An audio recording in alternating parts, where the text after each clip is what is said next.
Danger Dolan. From 1-bit graphics to polygons rendered from the comfort of your home, we count 15 of the most influential games in video game history. Number 15. Diablo, the game that kicked off the loot grinding fad. Without Diablo, Borderlands wouldn't have nearly as many guns. MMOs would not have focused on the endgame, and the entire Diablo genre wouldn't have existed. Diablo's influence has been largely beneficial. It set up the system of rewards for those who just want to play the game whilst still receiving rewards that ultimately don't mean anything. Number 14. Farmville. Yes, unfortunately, this game belongs on this list. Farmville started the Facebook and casual gaming kick that is still rampant to this day. While it's no longer relevant, without it the casual gaming market would be very different and possibly not nearly as penny pinching. And for only an additional $1.99, you can hear the rest of the information about Farmville. Otherwise, you'll just have to wait for another week and get your friends to share this countdown 10 times. Number 13. Call of Duty 4 Modern Warfare. This is the game that popularized aiming down the sights. A weird mix of arcade and military shooters, as well as things like perks and sprinting, all of which we take for granted nowadays. While this game isn't for everyone, it's hard to deny just how much it affected the 7th generation of console gaming.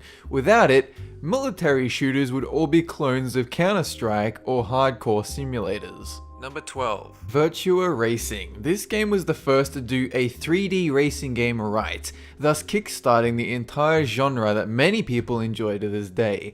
It wasn't the first game to do 3D racing, but the most influential games aren't always the first. Virtua Racing doesn't really hold up by today's standards in any respect. However, without it, who knows if 3D racing would have taken off? 3D Racing could have been another Guitar Hero scenario where it died off shortly after beginning. Number 11. Goldeneye 007. So you enjoy playing shooters on your consoles? You have Goldeneye to thank for that. Before the existence of Goldeneye, shooters were primarily a PC genre, the same way RTS games are today. Of course, the only reason anyone plays this game nowadays is nostalgia. For anyone who didn't play this game when it first came out, it has about as much appeal as playing World of Warcraft with an Atari joystick. Number 10. Warcraft 3 Reign of Chaos. In case you didn't know, this game laid the framework for modders to popularize two genres, tower defense and MOBAs. Without this game, both the mobile market and the esports scene would be completely different.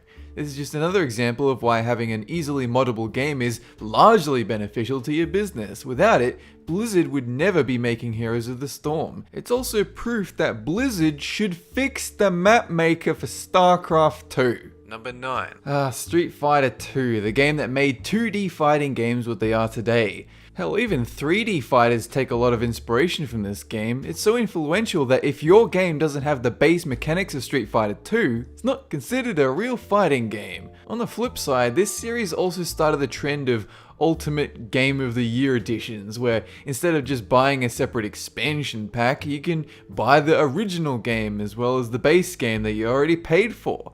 So thanks for that, Capcom. Number 8. Gears of War. Most modern third-person shooters borrow heavily from Gears.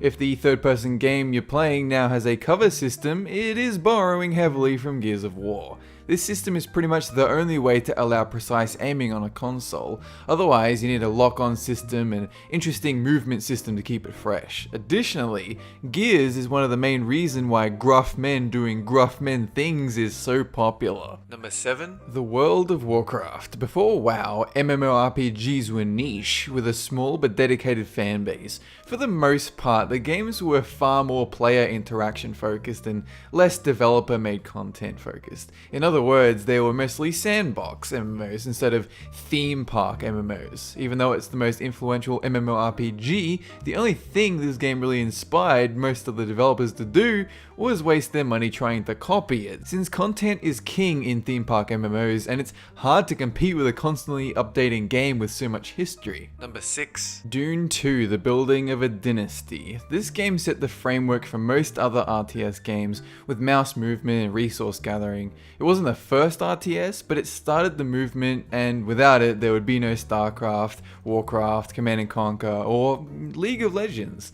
While Dune 2 was revolutionary for its time, it's hard to go back and play it unless you're a really big fan of the franchise.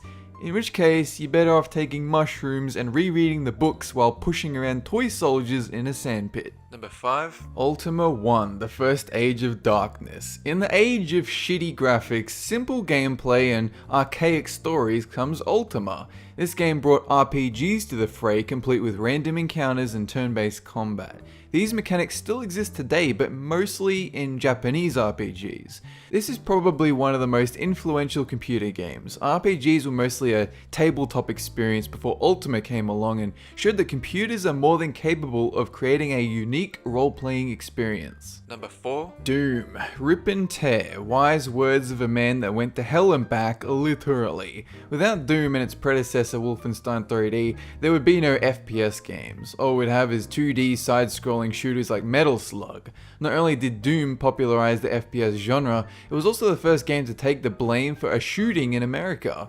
Luckily, this blame didn't have any real negative side effects on the industry, instead it just helped it grow. Number 3. Space Invaders changed the video game industry from a novelty to a thriving industry that, despite a few hiccups along the way, now rivals Hollywood in its popularity and revenue. Another thing Space Invaders did for video games is show everyone that you don't need to copy something that actually exists to be popular. Probably the most important thing Space Invaders brought to the industry is the competitive nature of gaming. Had a scoring system, it was endless, and got progressively harder as you play. Number 2. Super Mario Brothers. So everyone knows who Mario is. He's easily the most recognizable video game character, and for good reason, because he's the reason video games didn't die in 1983. Without him, video games would have been a passing fad. In addition to bringing video games back more powerful than ever, he also popularized platformers and graphics that actually resemble something more complex than a partially eaten wheel of cheese. Number 1. Pong. The most important game in video game history is not the first one, but it is the first commercial success. Pong proved that digital gaming is a lucrative industry, one worth dedicating manpower and resources into.